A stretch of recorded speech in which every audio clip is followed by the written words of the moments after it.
Hello and welcome to Nupa's kitchen. ચાલો મારા કિચનમાં ગુંદરની રાબ બનાવશું આજે. આ ગુંદરની રાબ શિયાળામાં એટલી બધી શક્તિવર્ધક છે અને એટલી બધી અકસીર છે. જેને કમરનો દુખાવો રહેતો હોય, શરીરમાં કળતર રહેતી હોય, તેને માટે તો આ એટલી ઉપયોગી છે. અને પ્રેગ્નન્ટ લેડી અને સુવાવડી લેડીઝ માટે તો આટલી બધી ભરપૂર ઉપયોગી છે. તેમને પ્રેગ્નન્સી દરમિયાન અને સુવાવડ પછી પણ રાબ આપવામાં આવતી હોય છે. અને આપણે પણ રોજ આ ઇઝીલી બની જાય છે. આ રીતે તમે બનાવશો ને રોજ ઝટપટ ઇઝીલી 1 કપ તમારે માટે બનાવી લેશો. તો જો મેં એક પેનમાં 1 ચમચી ઘી ઉમેરી અને આ બાવળનો ગુંદર છે તેને સારી રીતે ફૂલવી લીધો છે. આ ગુંદરને સરખો ફૂલવી લેવાનો, ધ્યાન રહે કાચો ના રહે. મેં ફૂલવીને મેં કાઢી લીધો છે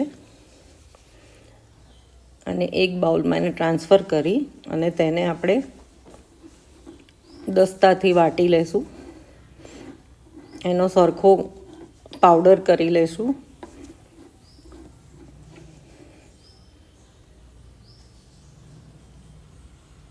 અને હવે તેમાં મેં 1 ચમચો ભરીને સૂંઠ પાવડર ઉમેર્યો છે, 1 ચમચો ગંઠોડા પાવડર ઉમેર્યો છે અને 1 થી 1.5 ચમચો સૂકું નારિયેળ જે મેં ઘરે જ ખમણી લીધું હતું તે ઉમેર્યું છે.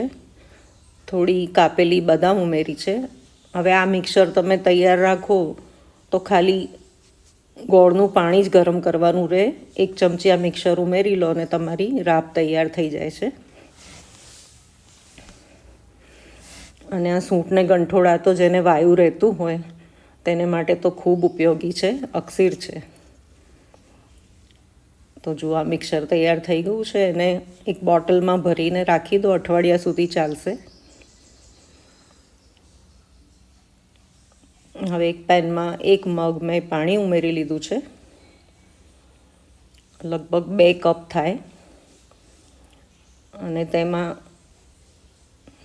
1 ચમચી 1 થી 1.5 ચમચી મેં ગોળ ઉમેર્યો છે. તમે તમારા સ્વાદ મુજબ ઉમેરી શકો છો. મને બહુ ગળી નથી ભાવતી તો મેં આટલો જ ગોળ ઉમેર્યો છે.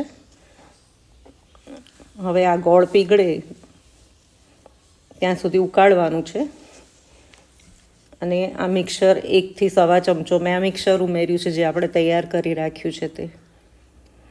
અને આને ફક્ત ગુંદર, તેમાં રહેલો ગુંદર અને ગોળ ઓગળે ત્યાં સુધી જ ઉકાળવાનું છે. બહુ ઘટ્ટ નથી કરવાનું. એક ઉભરો લાવી અને આપણે આ રાબને ગેસ પરથી ઉતારી લઈશું.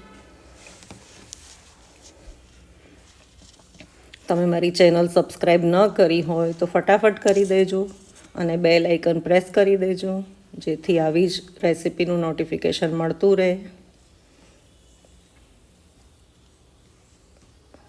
અને જુઓ, સરસ રાબ તૈયાર થઈ ગઈ છે. હવે આપણે ગરમા ગરમ સર્વ કરીશું. આ રાબને ગરમ ગરમ જ પીવાની મજા આવે છે. જો તમે સવારે બનાવી રાખો તો તેને ગરમ કરીને જ ઉપયોગમાં લેવી.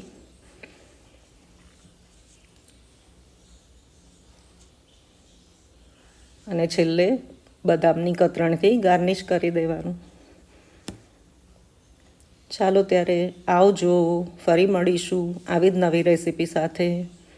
ત્યાં સુધી ફિટ અને હેલ્ધી રહીને તમારું ધ્યાન રાખો.